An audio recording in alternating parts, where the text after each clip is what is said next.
1 second.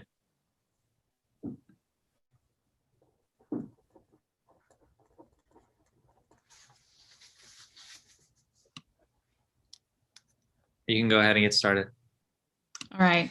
I wanted to start off by thanking everybody so much for being here and for joining our presentation, Transforming Anger into Practical Action. So Jeanine and I have been planning this program for quite a while, but I definitely think it has renewed importance this week just because of all of the events going on in Palestine. For those of you who aren't aware, there are occupying forces that are trying to take over East Jerusalem. And in response to that, there's been clashes all over Jerusalem, all over Palestine, and a lot of protests across the world in response. So I think that for me, this is a really important issue, and this is an issue really close to my heart, and one for Jeanine as well. So I hope that we're able to apply some of the things we talk about today to this issue, and hopefully a lot of people watching here can walk away with some information both about Palestine and just about any other issues that they're passionate about. So just as a quick introduction, so my name is Samia Alkam. I'm the Community Outreach Coordinator for the Middle Eastern Student Center on campus, and I'm also the President of the Middle Eastern Student Assembly. I'll be presenting with Jeanine. Jeanine, do you want to go ahead and introduce yourself?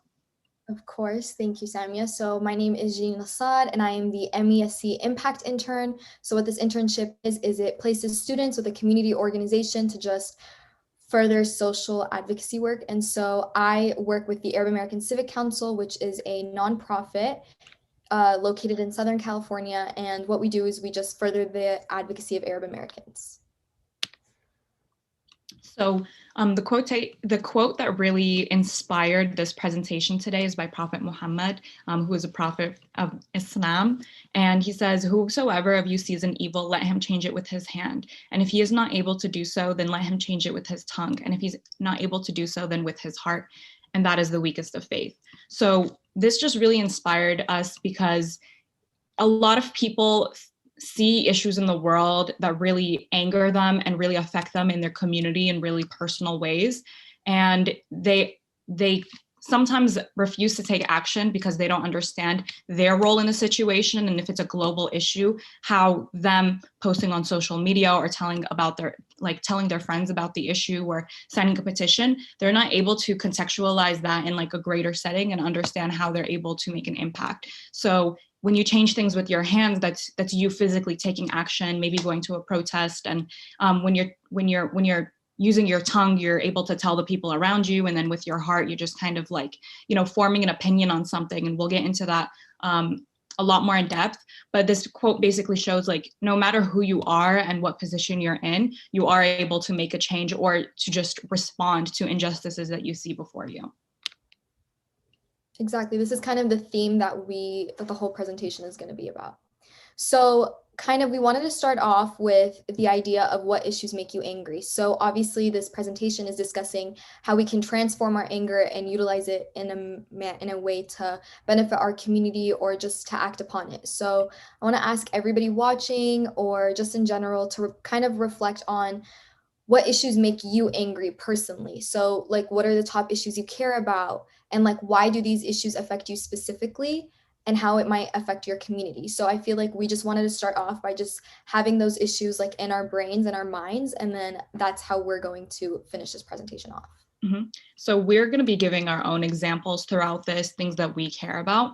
But I know there might be some communities that you're a part of that might have issues that we don't cover. There might be some issues that you're really, really passionate about, but we don't mention here. So we just want you to think about those issues and try to apply the knowledge that we're going to be talking about today to your own issues. So we also wanted you to reflect on how these issues affect the people around you, because sometimes these issues affect the people around you in really unexpected ways. So one of these is the patriarchy. So when people discuss the patriarchy, they usually think that the patriarchy only affects women, right? The sexism that comes along with it and the misogyny and the gender roles and all of these kinds of things, it mainly does affect women because they're kind of seen as the bottom of like a gendered hierarchy. But men are also affected by the patriarchy in similar ways. So when men are starting to speak out and they say, well, men are mistreated as well, you know, like I'm always the one that's expected to be the breadwinner in my family. Or when men are sexually assaulted, like they're not able to come forward because there's so much shame around it. Those are all issues that are reinforced by the patriarchy. Like it's not women that are oppressing them, you know? So we should also think about the issues that we care about and the ways that they're much more far reaching than we would expect. So when we're sharing about Palestine this week, yes, that's an issue that's going on in the Middle East and it's so far away from us and it might seem like we're disconnected, but we also have to think about the role of people in the United States and the taxes they pay, and like just how these have a much more like how they have a much more far reaching effect than people would anticipate. So to begin, we're gonna kind of discuss like the issues that bother us. So like Sammy and I said, we're personally gonna be talking about the issues that are happening in Palestine, just because that is for us the most prominent thing in our mind right now. So we kind of wanted to discuss like what these issues are, addressing the issues, why we care about these issues, and how is it being addressed in our community, in our society, on social media, around us, just how these specific issues are being portrayed in our society. So we just wanted to ask any members of the audience if they wanted to unmute and kind of share one of those issues that they really care about, and maybe maybe share a response to some of these questions that we have presented right now.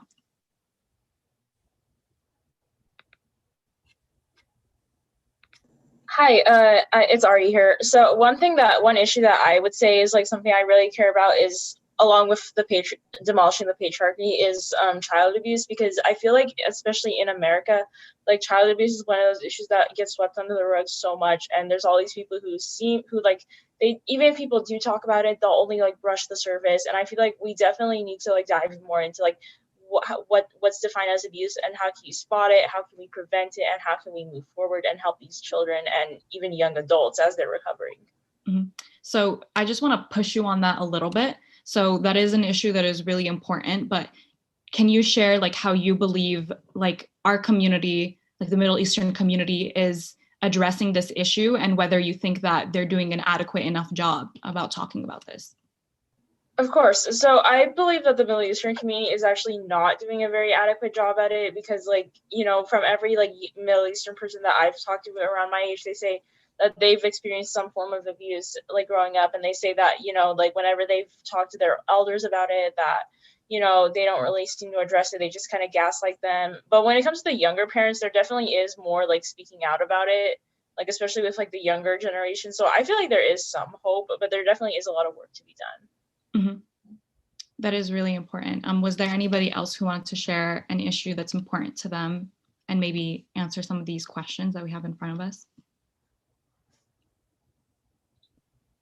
Hi, I wanted to speak up about the issue that is going on in Palestine right now, and I know that this is not something new, and this is an issue that has constantly been being resurfaced. One particular aspect of this that I wanted to highlight is how there is constantly not enough media coverage on the issue, and if there is, it is usually presented in the wrong way that is covered by so much propaganda that you're not able to actually see the reality that's happening in East Jerusalem right now.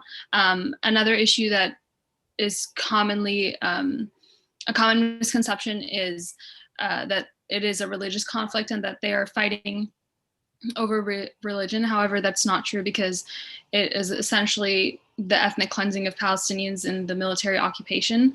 And I feel like that's something that we really need to stand in solidarity with the Palestinian community, and it's about making impact in whatever way that we can. Mm-hmm. I think that last piece is really important, because I think both of the issues that that both Ari and Sada brought up are pretty far-reaching things, you know, like you can't wake up tomorrow and take an action that's going to entirely fix these things. But hopefully today we can talk about some like incremental changes that you can make within yourself and within the people around you, so that we can just begin to talk about these things. And even if it's not full action, like maybe we work on awareness, maybe we're working on trying to get like our own campus community to respond. So we kind of have this framework that we laid out just to kind of discuss the practical ways that people can take action.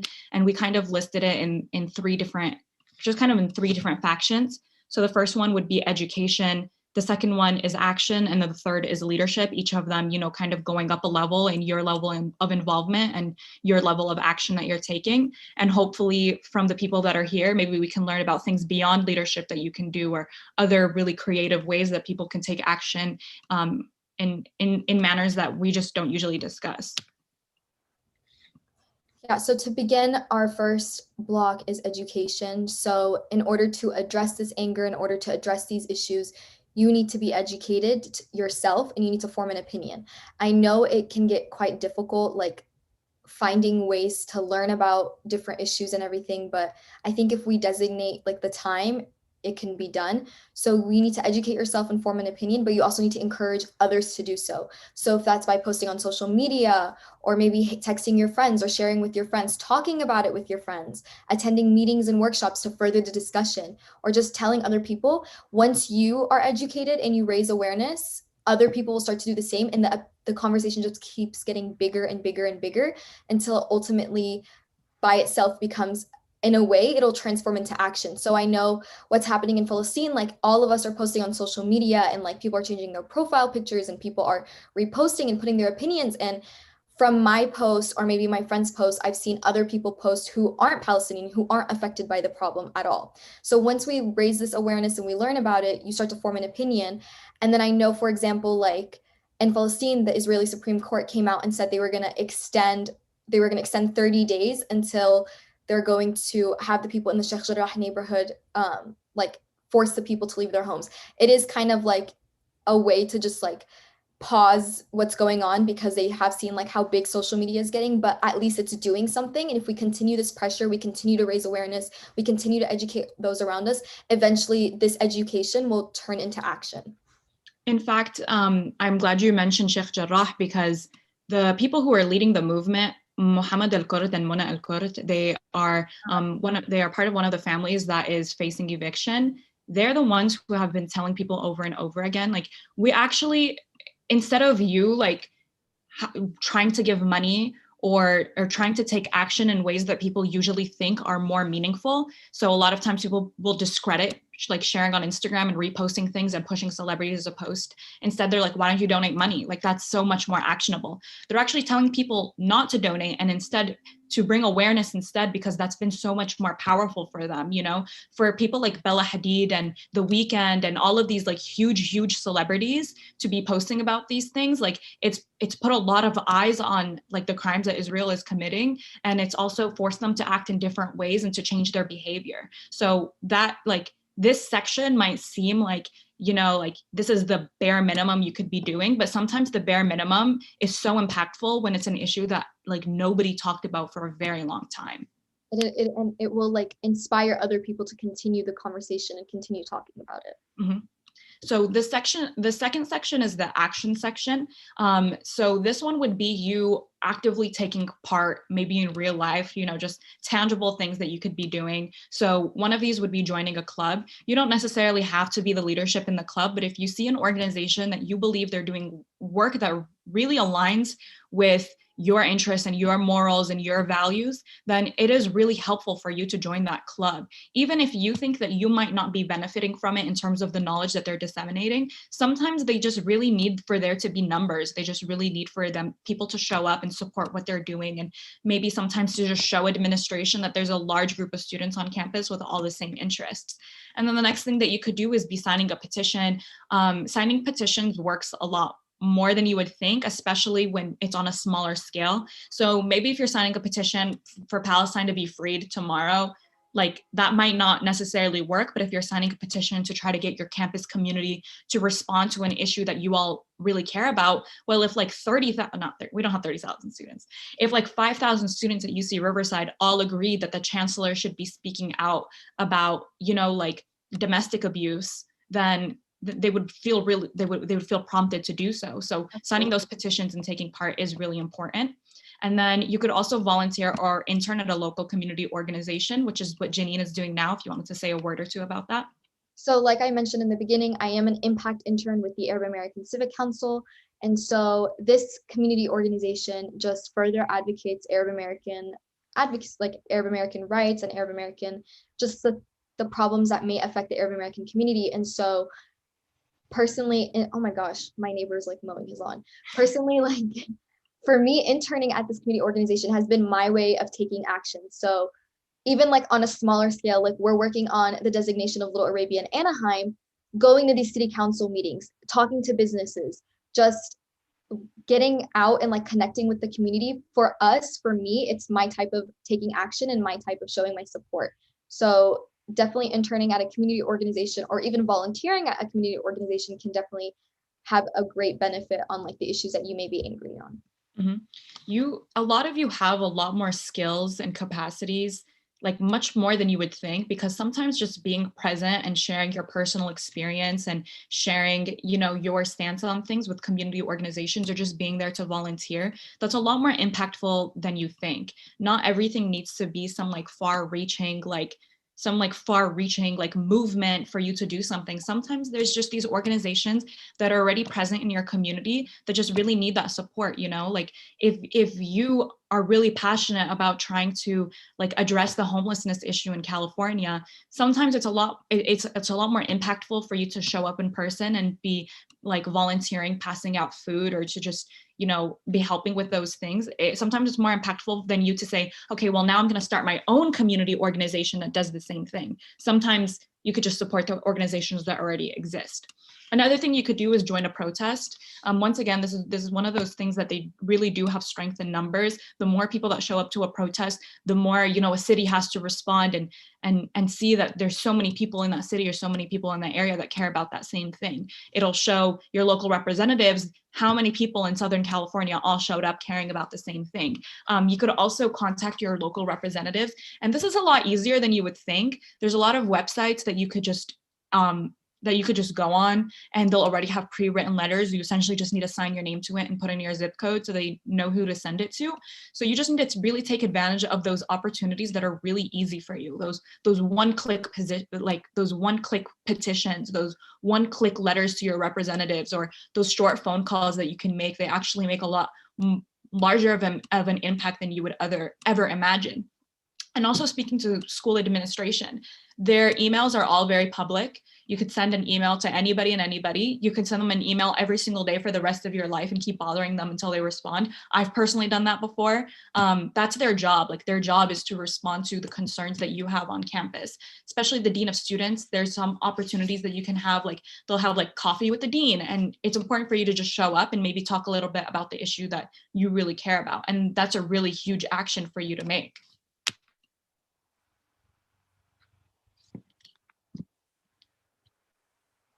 So our next category is going to be leadership. So this kind of goes further than action. This is a step kind of higher.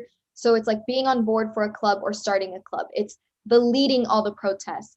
Maybe it's organizing opportunities and programs to raise awareness. The leadership aspect is you're the person who's creating all of these things, but you're also taking action for it. So it kind of goes beyond the action, and you're being the person who's organizing and going to these events.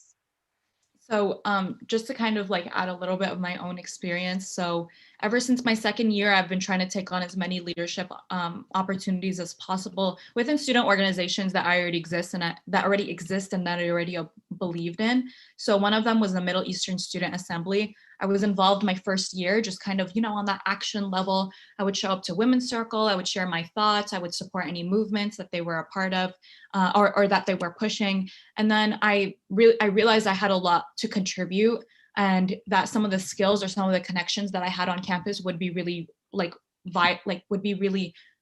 helpful and would be really valuable to them. So I decided to run on board and to just kind of share some of my thoughts. And I think that was one of the most that was the smartest decision that I ever made, because you take a lot out of this too, you're able to develop your leadership skills. Even if you decide to go into a leadership position and you've never had a leadership position before, you kind of learn through it, and the people around you support you and they give you advice. And it is just really helpful for you to be part of a board that is all supportive and all works towards the same thing. Under the Middle Eastern Student Assembly, there's been a lot of instances where all of the Middle Eastern organizations on campus have had to come together and work on the same thing. One of them being the attempt to get halal meat on campus.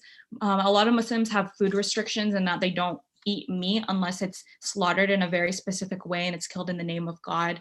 And those food opportunities were just not available for students on campus. A lot of them would say they would have to like just starve until they got home or only eat vegetarian options. And it was just really difficult for them to find like food options for them on campus. So it was really important for me and a lot of other student leaders to come together and meet with UCR Dining and just kind of talk about some of those concerns and talk about different options that the university could have in providing more resources for them. So that was something that was really important to me personally, because I also have those food restrictions, but you also make a change for the people on campus as well. And sometimes these leadership positions just start with things that you're passionate about, things that you want to see change. And oftentimes you'll see other people who come and stand with you and want to make that same change as well. The last one is incorporating like social justice into your career and workplace. Later on, we'll talk about like more unconventional workplaces that you can like incorporate social justice into. Right now, I work in like student affairs. I work at the Middle Eastern Student Center. Like all my work is social justice oriented anyway, but there are some careers that people are going into that it's less obvious, you know, for you to incorporate these things. So we just wanted to highlight these two photos next to one another. And we want to hear from the people here in the audience, just kind of some of your thoughts on like the juxtaposition between these two photos next to one another and on what you kind of take from it.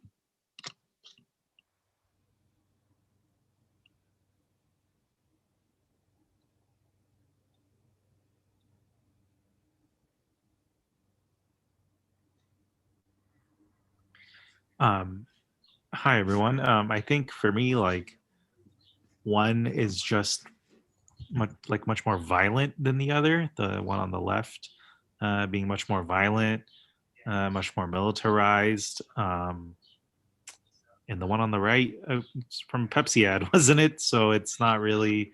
I don't see what exactly is meant to be happening there. But the one on the left clearly, like I can see violence and fear and aggression. Mm-hmm. Any other thoughts?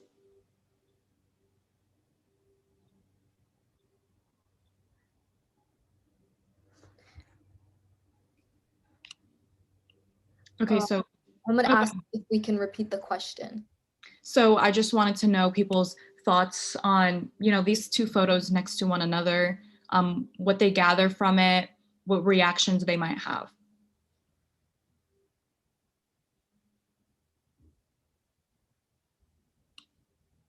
Okay, so I was just gonna say, I think Ali kind of said a lot of what I was thinking as well. Yeah, like the police or like the whatever security apparatus on the right is much less like threatening and like, you know, just wearing kind of hats. They don't look like they have a lot of like major gear on, whereas on the left it's, you know, much different. So but yeah, I've seen, I think I've saw this as like a Kendall Jenner Pepsi ad or something. So I know that got a lot of backlash. So now just to give like a little bit of context. So this photo on the left, this woman that is being attacked is part of like the Portland like wall of moms who came out in support of Black Lives Matter and were standing with Black Lives Matter protesters in solidarity and supporting them. And then this photo over here on the right, you're right, is Kendall Jenner. You are keeping up with the Kardashians. This is Kendall Jenner in a Pepsi ad where there were a lot of protesters where there was no movement that was specifically listed in the advertisement, but they were really angry with the police officers. And then Kendall Jenner offered a can of Pepsi and everybody started cheering. And it solved the issue of racism in America really amazingly. So thank you for that, Kendall Jenner. But one of the things to reflect on in this is that this is an extremely oversimplified, the photo on the right is an extremely oversimplified and performative like depiction of the reality that's happening on the left. It takes out, you're right, all of the violence, it takes out all of the aggression, it takes out all of the context. So there were a few things that we wanted people to keep in mind as they try to get involved in their own community and other communities as they're taking action. So the first one is not to assume that you're going to come into a community's issue you're going to come into a community and try to solve their issues for them, and that your knowledge that you've gathered from institutions is going to outweigh the knowledge that they've gathered in their years and years of experience of being involved in this issue, or just, you know, their life experience and their personal experience as somebody who's been struggling with that, you know?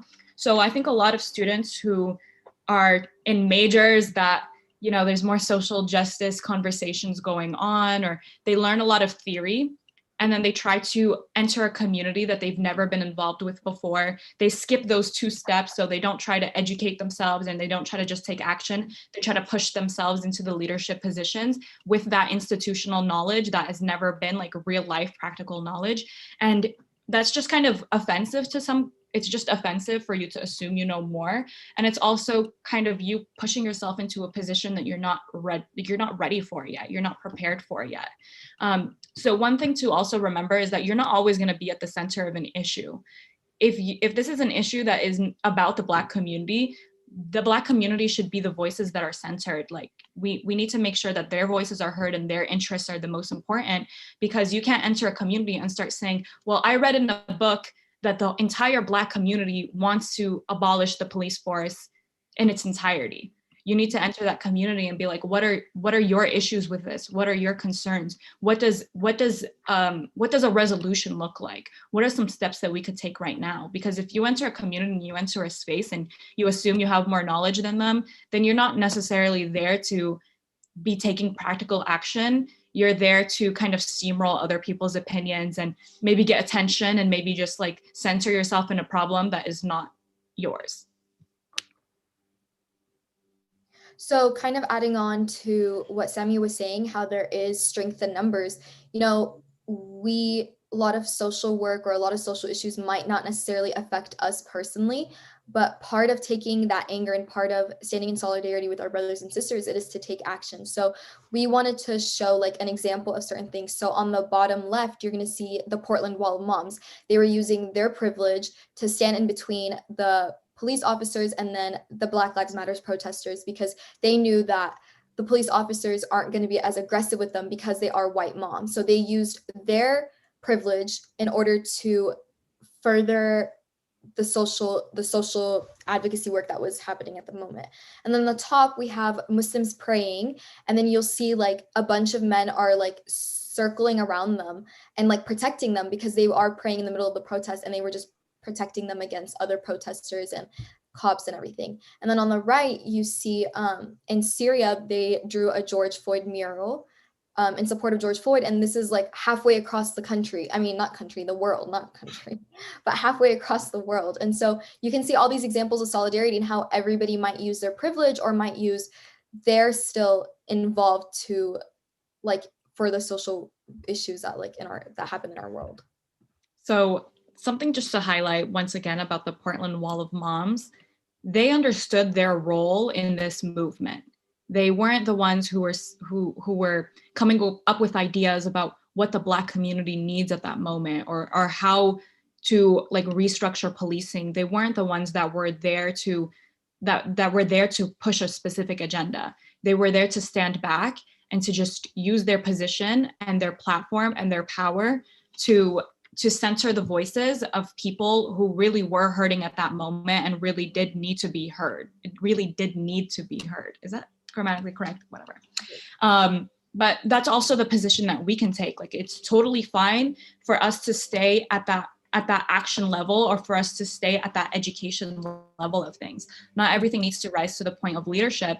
And I think everybody like knowing their place in a specific like movement makes things function a lot better, because you're not having these collective action problems where you're having a million people all say how an issue is meant to be addressed. When you have people who are clearly the leadership and who have a lot of community knowledge and have really worked their way to the top essentially and have gone through those other methods, then you have a lot more of a successful movement, because you're not kind of relying on people who just are very uneducated on the issue to be in those leadership positions.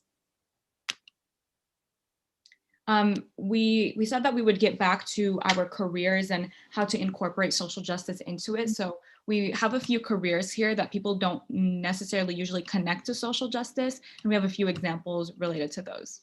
So for example, in the healthcare career sector, so there's a statistic that says that Black women are more likely to die during childbirth.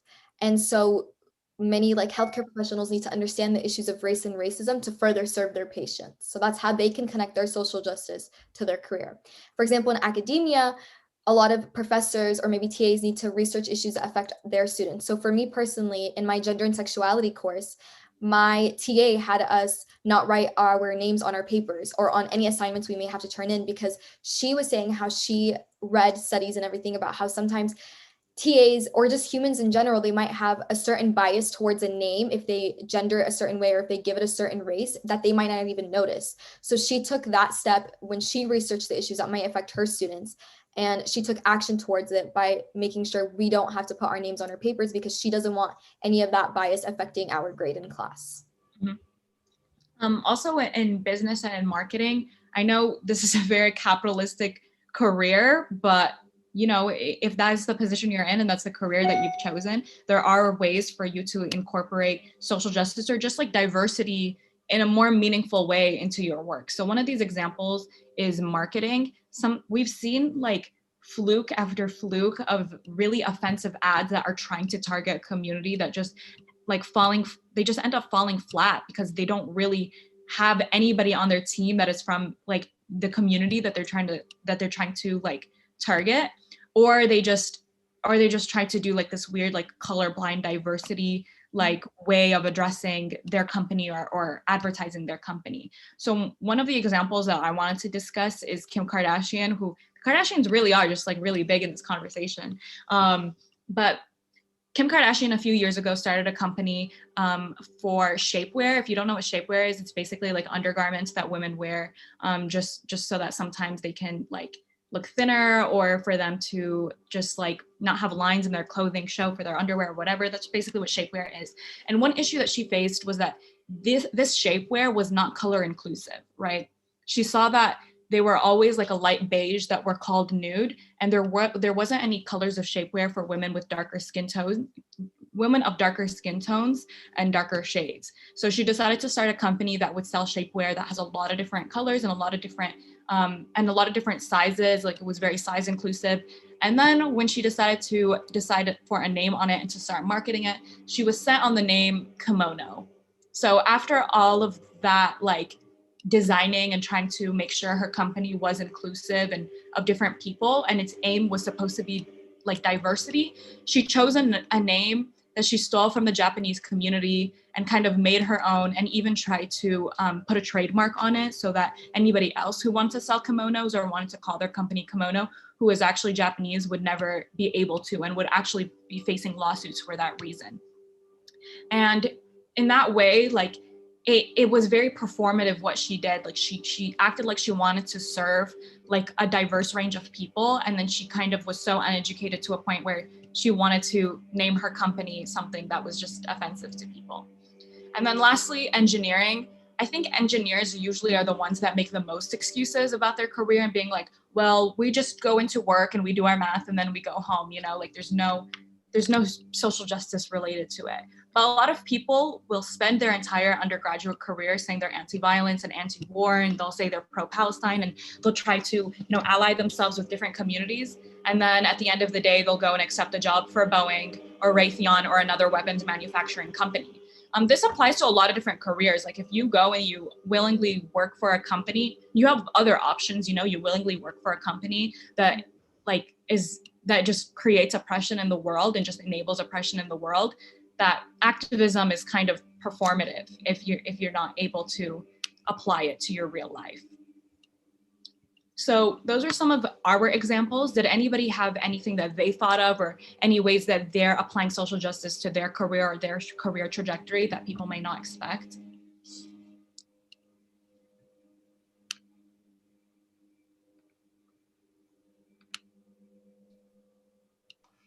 I can share.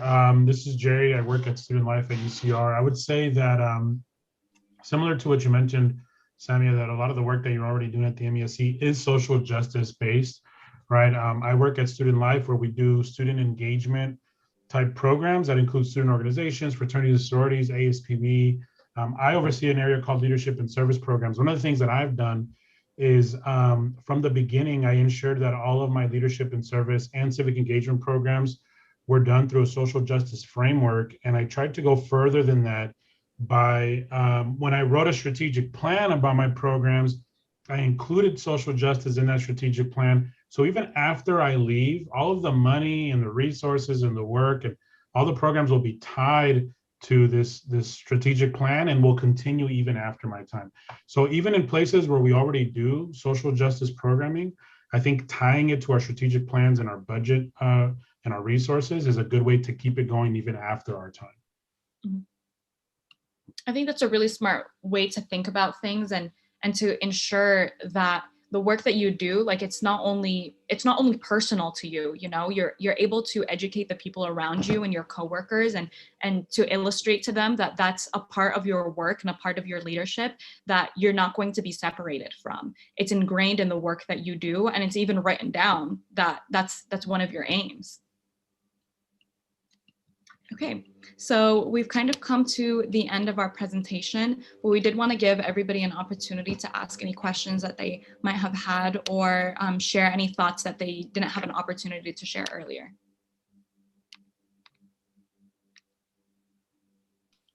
I have a question. This is Omar.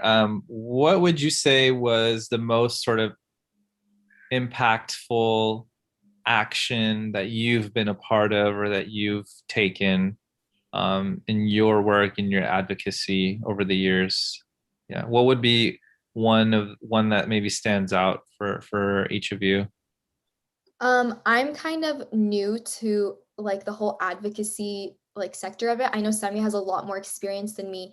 And so for me, I think being an impact intern and seeing the only thing I can genuinely really think of would have to be like the whole Palestine issue. Even like when they were planning on like annexing it, like back last year, seeing how social media blew up and how protests happened and seeing how the whole community came together. For me, that's just been the most like present, I want to say, memory in my head, because was always new to social justice. So I don't have a lot of like action or leadership like examples, but for me, like the education part is like the most impactful because I've seen the things it's done for BLM, for all these movements.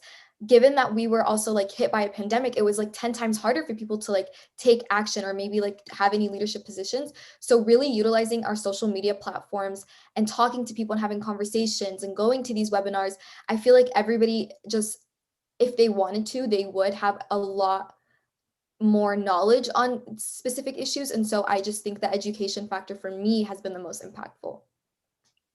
I would say I can just kind of tell a story.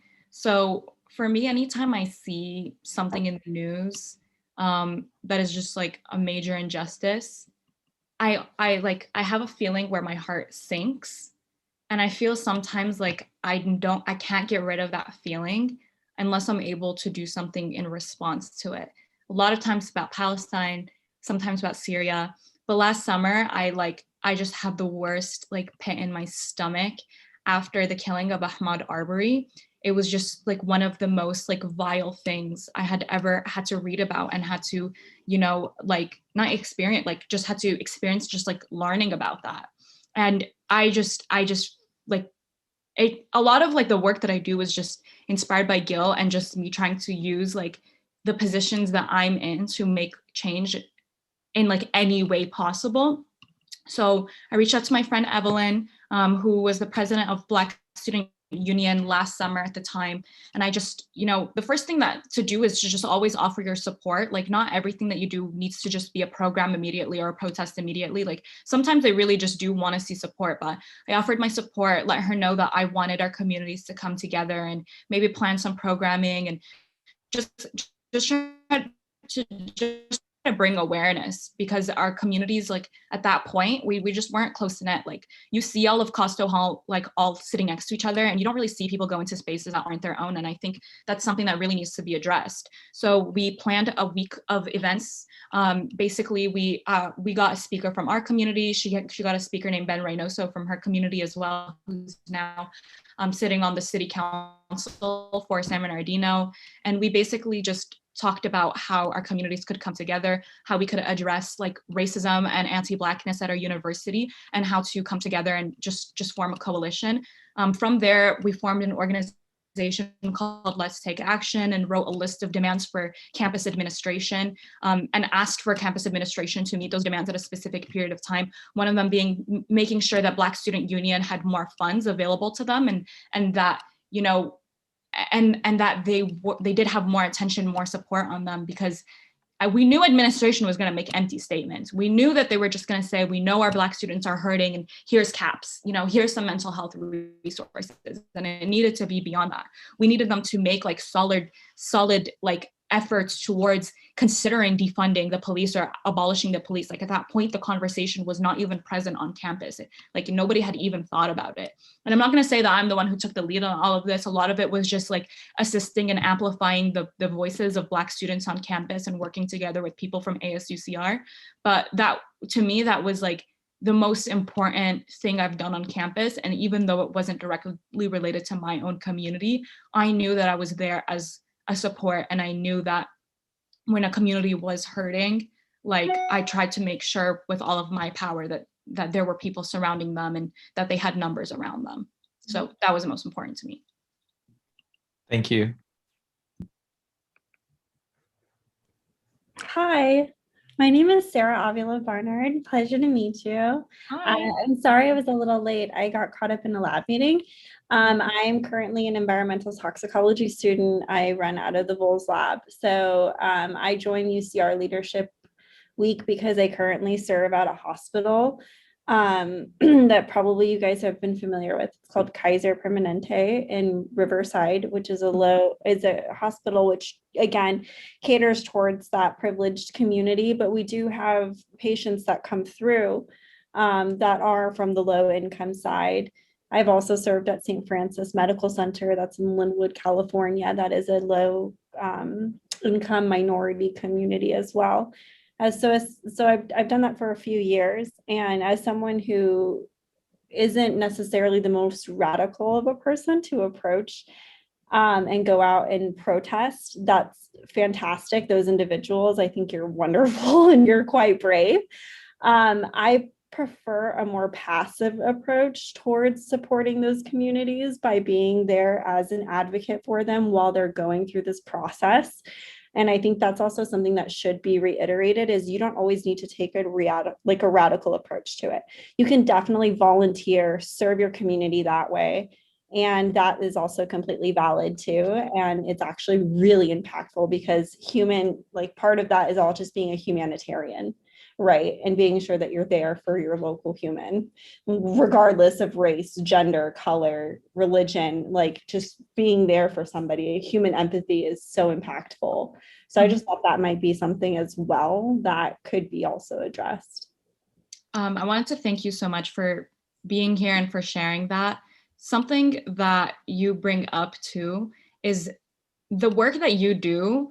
It's not like when you see injustices in your workplace, it's not going to be fixed by a petition. Like it's not going to be fixed by, posting something on Instagram necessarily, because those are like patient interactions or like work interactions that the only way that they're changed is that if you kind of work on yourself and you work on your implicit bias and you work on trying to get the people around you to be aware of their implicit biases and the way that they handle the people around them and talk to the people around them too. Like, not all of the actions that we mentioned today are applicable to every single issue that people are ever going to face. Sometimes it's just, maybe sending an article to your coworker about race and justice in the field of environmental toxicology, which is an article that I would personally never read, but one that might be really important for you and the work that you do in the community that you're in. So the work that you do is important nonetheless, even if you don't have a megaphone in your hand, like it's still important.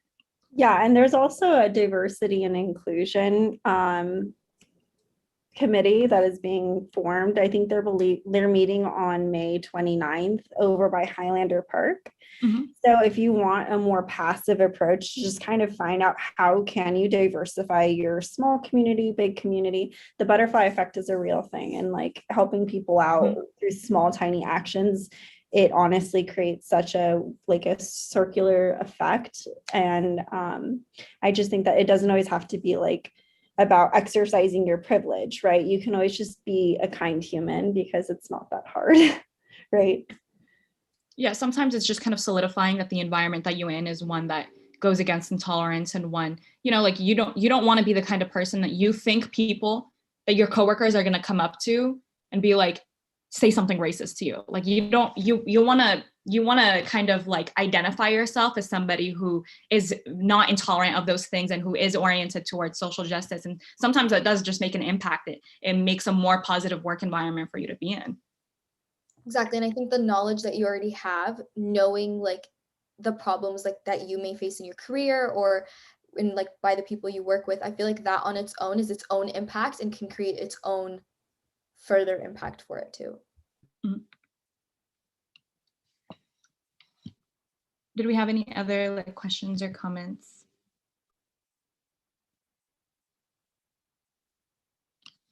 Okay, so with that, that wraps up our presentation. I wanted to thank everyone again for joining us today and for hearing us out. It is kind of a difficult time for us in our community. So this was just a really good like outlet for us and a way for us to share like some of our knowledge and to gain some from you as well. So thank you again, everybody, for being here. And I hope you all have a really great day. Yeah, thanks everybody for coming and listening.